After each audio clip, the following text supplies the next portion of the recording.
श्री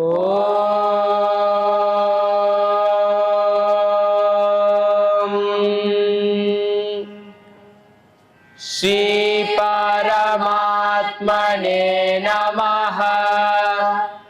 अथ नवमोऽध्यायः।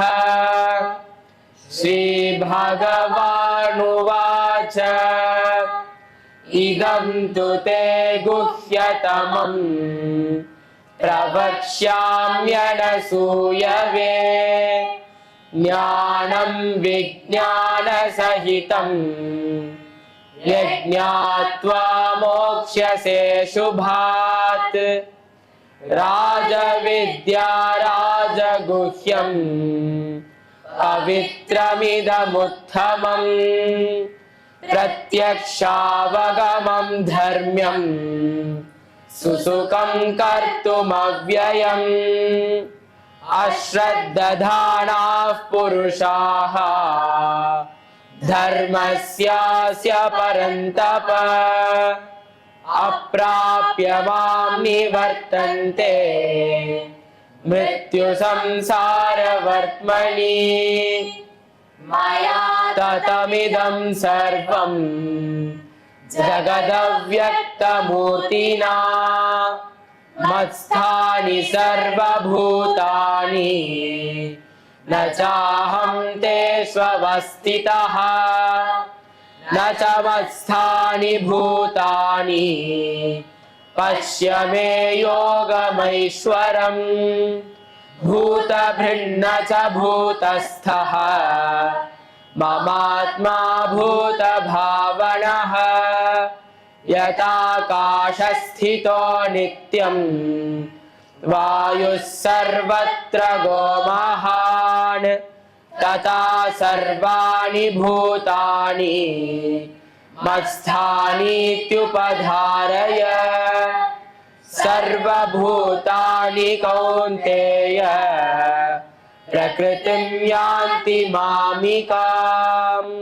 कल्पक्षये पुनस्तानि कल्पादौ विसृजाम्यहम्।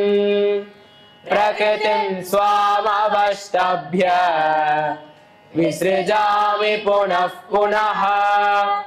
भूतग्राममिमं कृत्स्नम् अवशं प्रकृतेर्वशात् न च मां तानि कर्माणि निबध्नन्ति धनञ्जय। उदासीनवदासीनम् असक्तं तेषु कर्मसु मयाध्यक्षेण प्रकृतिः सूयते सचराचरम्। हेतुनानेन कौन्तेय जगद्विपरिवर्तते। अवजानन्ति मां मूढाः मानुषीं तनुमाश्रितं परं भावमजानन्तः मम भूतमहेश्वरम्। मोघाशा मोघकर्माणः मोघज्ञानविचेतसः राक्षसीमासुरीं चैव प्रकृतिं मोहिनीं श्रिताः। महात्मानस्तु मां पार्थ दैवी प्रकृतिमाश्रिताः। भजन्त्यनन्यमनसः ज्ञात्वा भूतादिमव्ययम्। सततं कीर्तयन्तो माम् यतन्तश्च दृढव्रताः। नमस्यन्तश्च मां भक्त्या नित्ययुक्ता उपासते। ज्ञानयज्ञेन चाप्यन्ये यजन्तो मामुपासते। एकत्वेन पृथक्त्वेन बहुधा विश्वतो मुखम्। अहं क्रतुरहं यज्ञः स्वधाहमहमौषधम्। मन्त्रोऽहमहमेवाद्यम् अहमग्निरहं हुतं पिताहमस्य जगतः माता धाता पितामहः वेद्यं पवित्रमोङ्कारः ऋक्सामयजुरेव च गतिर्भर्ता प्रभुः साक्षी निवासः शरणं सुहृत् प्रभवः प्रलयस्थानं निधानं बीजमव्ययम् तपाम्यहमहं वर्षं निगृह्णाम्युत्सृजामि च अमृतं चैव मृत्युश्च सदसच्चाहमर्जुन त्रैविद्या मां सोमपाः पूतपापाः यज्ञैरिष्ट्वा स्वर्गतिं प्रार्थयन्ते ते पुण्यमासाद्य सुरेन्द्रलोकम् अश्नन्ति दिव्यान् दिवि देव भोगान् भुक्त्वा स्वर्गलोकं विशालम् क्षीणे पुण्ये मर्त्यलोकं विशन्ति एवं त्वयि धर्ममनुप्रपन्नाः गतागतं कामकामा लभन्ते अनन्याश्चिन्तयन्तो मां ये जनाः पर्युपासते तेषां नित्याभियुक्तानां योगक्षेमं वहाम्यहम् येऽप्यन्यदेवता भक्ताः यजन्ते श्रद्धयान्विताः तेऽपि मामेव कौन्तेय यजन्त्यविधिपूर्वकम् अहं हि सर्वयज्ञानां भोक्ता च प्रभुरेव च न तु मामभिजानन्ति तत्त्वेनातश्यवन्ति ते यान्ति देवव्रता देवान् पितॄन्यान्ति पितृव्रताः भूतानि यान्ति भूतेज्या यान्ति मद्याजिनोऽपि माम् पत्रं पुष्पं फलं तोयं यो मे भक्त्या प्रयच्छति तदहं भक्त्युपहृतम् अश्रामि प्रयतात्मनः यत्करोषि यदश्रासि यज्जुहोषि ददासि यत् यत्तपस्यसि कौन्तेय तत्कुरुष्व मदर्पणम् शुभाशुभफलैरेवम् मोक्ष्यसे कर्मबन्धनैः सन्न्यासयोगयुक्तात्मा विमुक्तो मामुपैष्यसि समोऽहं सर्वभूतेषु न मे द्वेष्योऽस्ति न प्रियः ये भजन्ति तु मां भक्त्या मयि ते तेषु चाप्यहम् अपि चेत् सुदुराचारः भजते मामनन्यभाक् साधुरेव समन्तव्यः सम्यग् व्यवसितो हि सः क्षिप्रं भवति धर्मात्मा शश्वच्छान्तिं निगच्छति कौन्तेय प्रतिजानीहि न मे भक्तः प्रणश्यति मां हि पार्थव्यपाश्रित्य येऽपि स्युः पापयोनयः स्त्रियो वैश्यास्तथा शूद्राः तेऽपि यान्ति परां गतिम् किं पुनर्ब्राह्मणाः पुण्याः भक्ता राजर्षयस्तथा अनित्यमसुखं लोकम् इमं प्राप्य भजस्व माम् मन्मना भव मद्भक्तः मद्याजी मां नमस्कुरु मामे वैष्यसि युक्तैवम् आत्मानं मत्परायणम् ॐ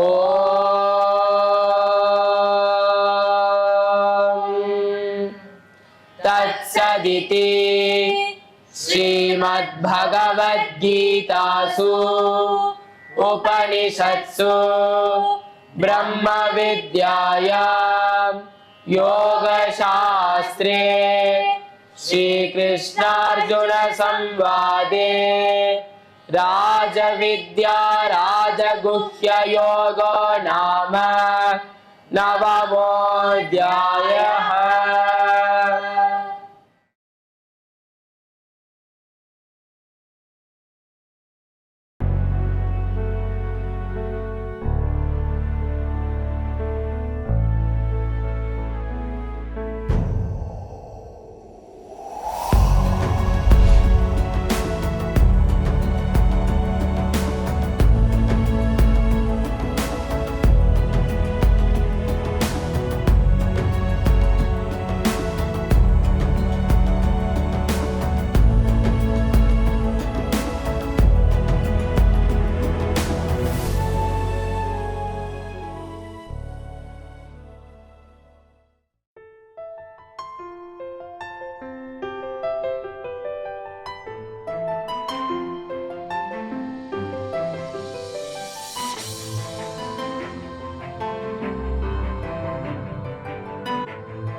So in the early chapters of the Bhagavad Gita, up to the 5th chapter, the various processes by which the mind can be purified were discussed.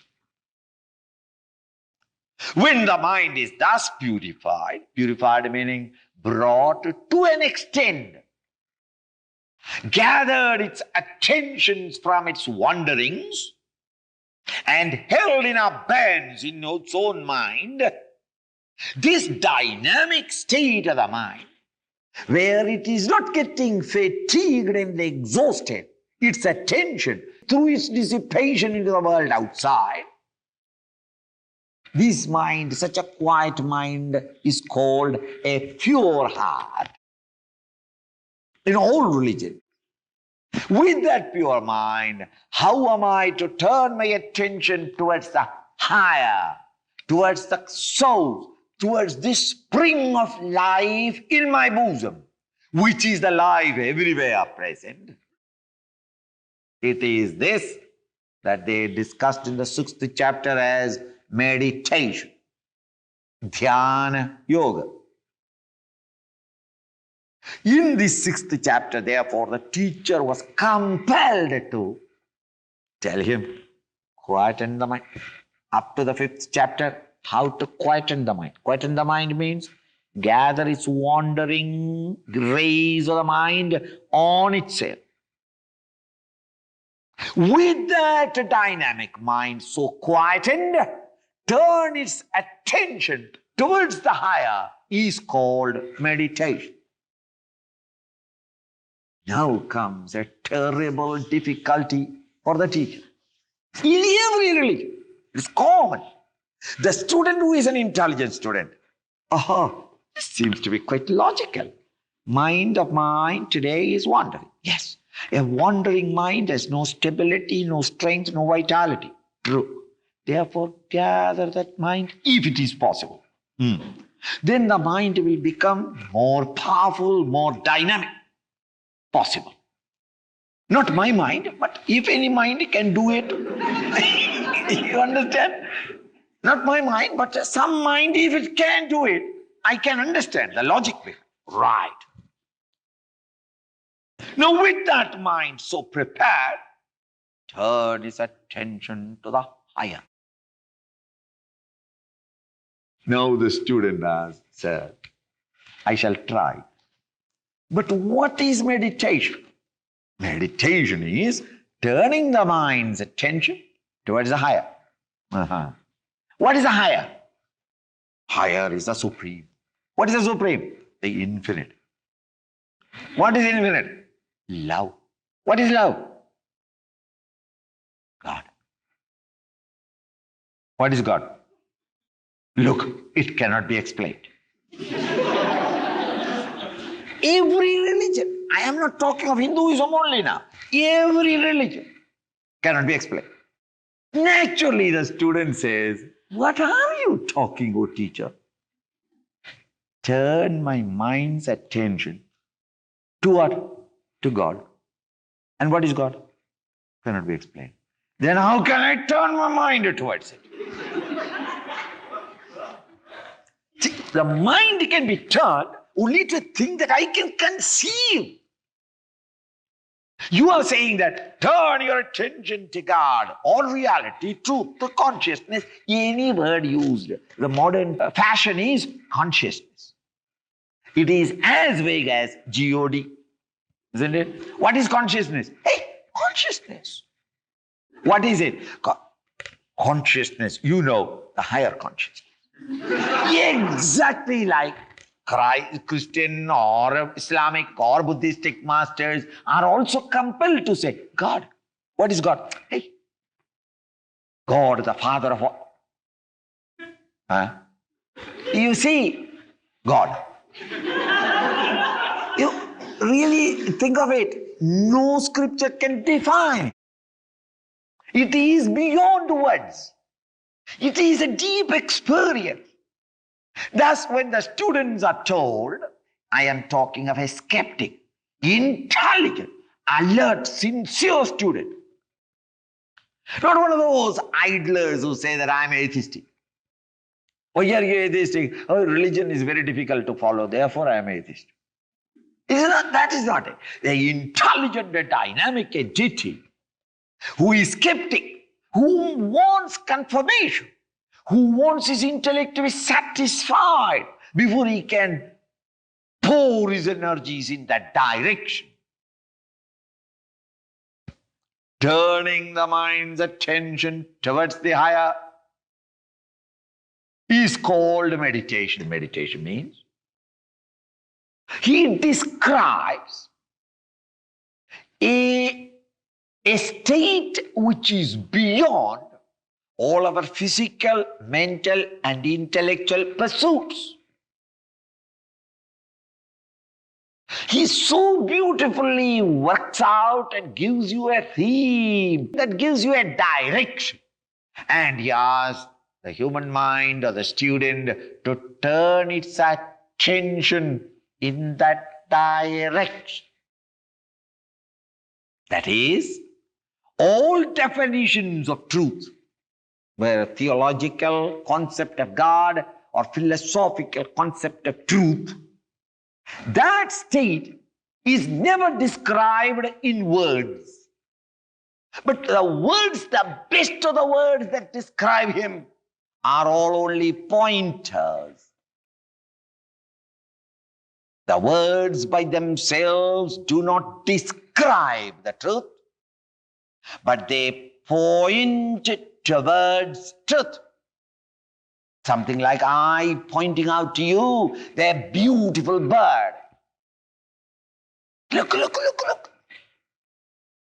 Now, if you go on looking at my hand, you will never see them.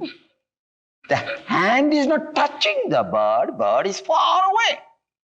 But the hand is shown so that you can tune up your attention in the direction of my finger, the pointer, and then leave my finger and proceed in that direction. Chances are that you will see the bird if you are not blind. Isn't it? Pointing out. Similarly, all the truths described as eternal, immutable, the Father of all, a mass of love, all these words, none of them is truth. None of them can describe even an aspect of the truth. But all of them are pointers pointing for our student's mind to turn its attention. When the mind is thus turned in that direction, that mind at that moment is called a mind in meditation. Then intimations of the infinite are received by the individual. The truth floods into the perception, into the direct experience, an immediate experience of the student awakes to that new dimension of existence. And all these words are again indications only. Awakes, dimension. Thereby all the scriptures, they cry out, they pant while the masters are trying to explain that great state. They all pant and they try the maximum they can try is only a language of our mind. The peace that passeth all understanding. Ineffable joy. It is Satchidananda. It is a joy infinite. It is bliss absolute. All of them, when you analyze, the words cancel among themselves and leave us nowhere. Absolute bliss is not bliss. When you say bliss, you understand. Oh, great joy will come. No, absolute. Since it's absolute, the joy is not a joy, because a joy without sorrow, and no sorrow means no joy. No, then what? What?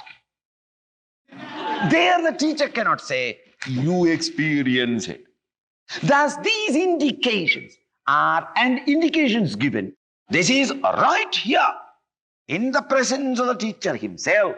When we are discussing the great textbook, we learn to lift our mind in a specific, unique direction, in which our mind generally never goes. Left to ourselves, our mind only dissipates in the usual channels of sensuality, trying to grab at objects outside, embrace them, enjoy them, indulge in them. This is what we are doing. A holiday from such mental preoccupation, and give the mind a weekend holiday, a new area. Just a trip to a new direction altogether. That is what is meditation at its highest. Whether it is in any system, Christianity or Mohammedanism or Buddhism, Jainism, in everywhere the masters give various such exercises in the scriptures. And when those thoughts are entertained, not merely thinking, dully repeating, no, but stop repeating, turn your attention. Consciousness is the light in which you and I recognize our own emotions. Think. Consciousness is that light in which I recognize my own emotion. Love or anger or passion or lust, when it rises in my mind, I clearly see it. Hey, I am getting angry, mind you. Jokes apart, I am getting angry now. My dear man, how did you see that anger is coming on you? From where? I am telling you, I am getting angry inside. Inside getting angry, how did you see it? I can see it. If you can see anger inside, what is the light in which you saw? Forget the anger. Anger was only a mood, an emotion, a thought rose in my mind. Anger thought. All right. I saw it. So the consciousness that illumined that thought is something other than the thought. Turn the attention towards it. Anger gone. Isn't it? Illuminator is always different from the illumined. The light in which I read my book. The book is different from the light. The sun illumines the world. The world is different from the sun. In the sun there is no world. In the bulb there is no book. The book I read. This is the illumined by the illuminator. The consciousness in the light of which I consider or understand my physical passions or lusts and hungers or my moods and the emotions of the mind or the various conclusions, thoughts and ideas of the intellect are all objects of my awareness. This chapter is called as the royal secret. Because it is a secret that you and I will never be able to understand ourselves or come to know ourselves unless the teacher guides our mind's attention in that direction. It is a self-rediscovery. It is an adventure of the mind.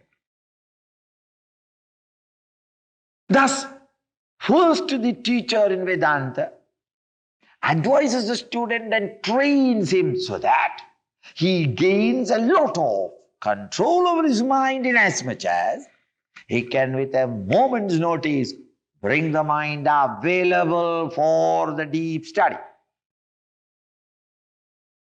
His wanderings into the world outside and the dissipation in the world outside are reduced to the barest minimum. It will be there, but the barest minimum. To the extent thus the mind has been in retreat from the world of mere sensuality, the mind is ready for this takeoff or this gliding into a new state of consciousness. For this, helpful suggestions are given by the teachers who had walked that path many times. Therefore, they give you various exercises. And that doesn't mean that every one of you must practice all these different exercises. No. Whatever that suits you, you continue. And human mind always wants variety. If you tell you to do one thing only at every day, you get tired within the end of the week, you're tired. Is not the mind of yours changing? Whether you like it or not. Things you hated 4 years ago, now you like it. Things you liked 5 years ago, you hate it today. Why? I don't know. I hate now. Mind changed. Is it not? Is not your intellect changing? In spite of the fact that none of us are deliberately changing the intellect, the world outside in their competitiveness kick you and make you change. Your ideas, your ideals, your values of life, your experience, intellect is changing. Is not the world of objects and their arrangements constantly in a state of flux? Are not emotions that you receive, each one of us receive from others, constantly changing? People who loved you, who hated you, have now started loving. And they come to say that I am very sorry, I misunderstood you. Oh, such a nice man. Their emotions towards you change. Others who loved you for so many years now discovered that you don't deserve it. Have you noticed? Now you protest against it. So-and-so loved me and now she is hating me.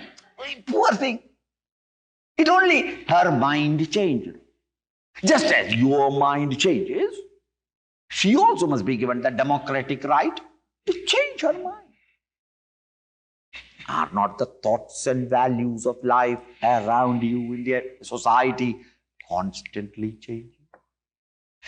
In this changing welter of OET and BMI, the poor PFT, you and I, we are expecting a continuous state of happiness. By bringing these two together, the body gets the exact object that I want. The mind gets the exact emotion. The intellect is able to experience the right thought. Then I am happy. I am very, very happy. Next moment, everything is broken into few. Either the body may change, or your own mind may change, or your intellect may change. Or the arrangement of objects or emotions or thoughts that you are receiving from the outer world is changing. In this equation of you and your equipments and the world of objects and beings, together must harmoniously blend. That is the rare moment of the highest joy for PFT. But alas, even if you think that you got all that you want in the world, that joy of the mind or the PFT cannot be permanent, because all of them are constantly changing. How can it be? And the change, when the joy has changed, means joy ended. The ending of joy is the beginning of sorrow. There is nothing between the two. Either you are happy or I am unhappy. If a man says, I am not very happy, I understand. You are unhappy. But not particularly unhappy, but then you are sleeping. If not happy, you are unhappy. The end of the day is the beginning of night. The end of sorrow is the beginning of joy. The end of joy is the beginning of sorrow. This tumultuous bumping from joy to sorrow, sorrow to joy, this realm of change are that which gives the little jerks in life, the little disturbances in life. And it is against the disturbances that we try immediately to get some other object or some other emotion or some other set of thoughts. Ye run rambling from morning till eve, from birth to death, in search of happiness. Acquire, possess, embrace, indulge, enjoy. Why? For what? Accumulate. For what? Happiness, happiness, happiness. And who got it? You struggle hard to get the house that you wanted, the right property, the right place, etc. Struggle hard and you got the house. The house is given you physically happiness. But Swami, I am physically happy by God's grace. But, yes, emotion. Why? She has gone away. By the time the house he gets, she is gone away. By the time she gets all right, the office, you are unemployed. By the time you get a job, she is sick. By the time she is all right, the house needs repair. It goes on, one after the other. That one aspect of me is happy, but the other aspects are unhappy. Thus we carry on. By the time we become too old. When you are too old also, we don't keep quiet. We encourage our children, continue the same path. If I didn't discover demo mind, you may discover happiness. Continue. Thus it goes on. The Vedantic master said, so long as we are trying to find this fulfillment within the realm of time, it can never happen, because everything is in a state of flux, change. We must go beyond the realm of time into the timeless, and the state of being in the timeless should be continuous, unbroken, eternal happiness. This is the theory. And therefore, that which lies beyond the BMI state, the pure self, is described, the God has described as absolute bliss, infinite truth, changeless, immutable, all-pervading, unlimited, immaculate. These are the words described by every religion, shamelessly repeated in every scripture, as though copied from the other scripture. Every book, the nature of reality of God is the same. From Him came the whole universe. Into Him it all disappears. Yet while the universe is existing, it is all sustained by Him. He is the nurturer. He is the nourisher. Means what? Electricity is the nurturer, nourisher of all these bulbs. If it is not, these are not there. If He is not, these have no value at all. These are all sentient and active and dynamic, including your sense of individuality. The PFT are all the play of the one infinite consciousness. But at this moment, in our PFT level of consciousness, we are not able to apprehend that higher state of being.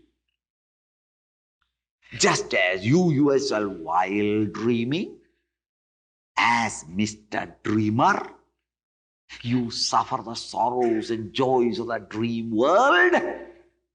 All the time, you are sleeping comfortably in your own bed. But while I am a dreamer, I cannot enjoy the security and joy and pleasure of my comfortable sleep in my own bed, but I must roam about in the jungles of the world, neglected and rejected by everybody. Hello, unhappy, sick, dying, don't know what to do. I suffer and suffer. Why? At that moment, I am in the dream state.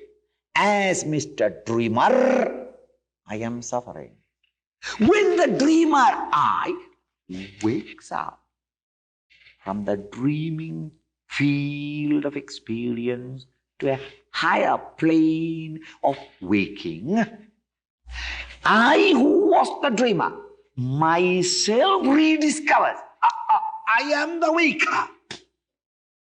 Thereafterwards, I need not run back home from the jungle. I wake up always in my bedroom.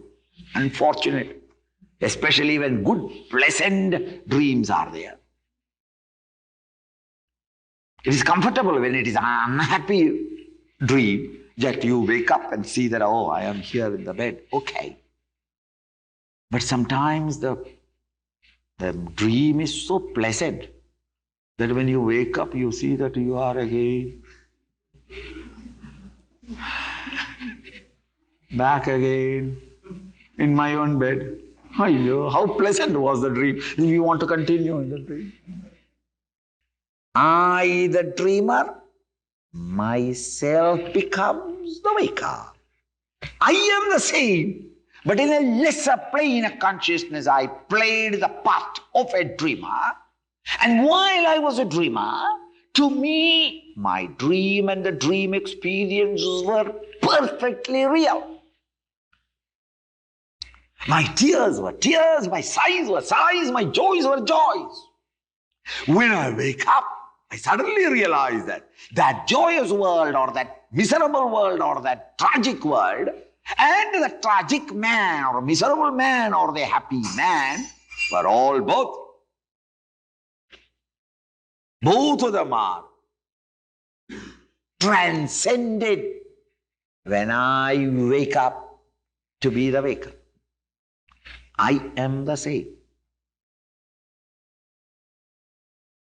I was a dreamer, living through the agonies or joys of the dream. To the dreamer, while I was a dream, to the dreamer, me, the dream world was real. To me at that time, if anybody had told me in the dream that you are the waker, I would say I can't understand it. It is all very mysterious.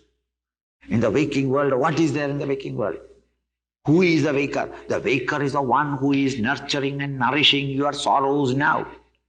What are you talking? If there is a waker there, then why should he put me in this trouble? Ask the waker. Don't ask me. How can I meet the waker? Wake up. While waking up, what will happen? The waker will walk towards you. Then you can shake hand with him. Hi, you are waker? It is not.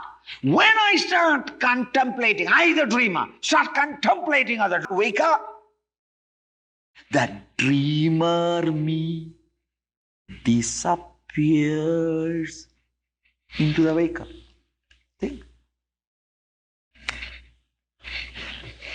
Similarly, you can never meet God or reality.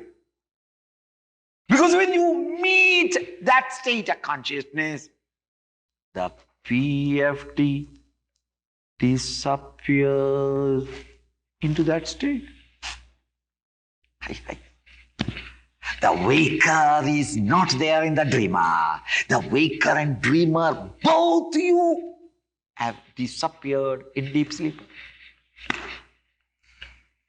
It is a movement from one plane of consciousness to another. It is not a movement in time and place.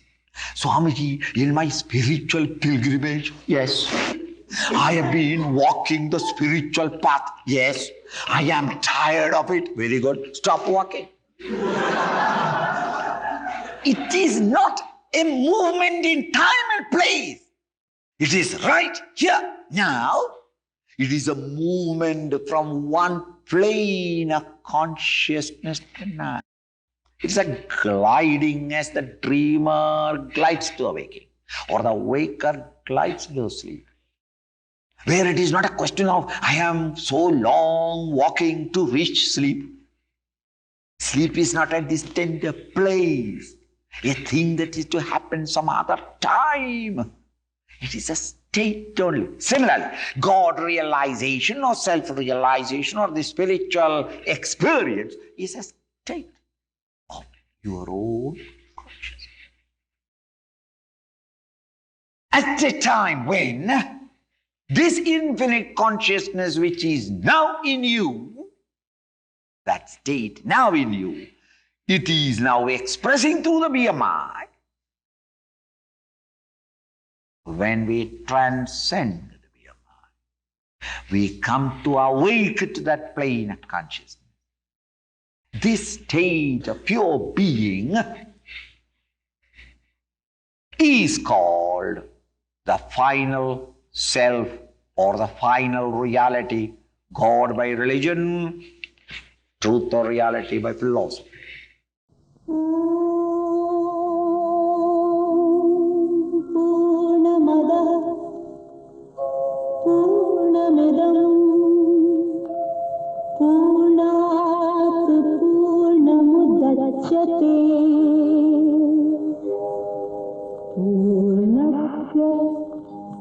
Purnamada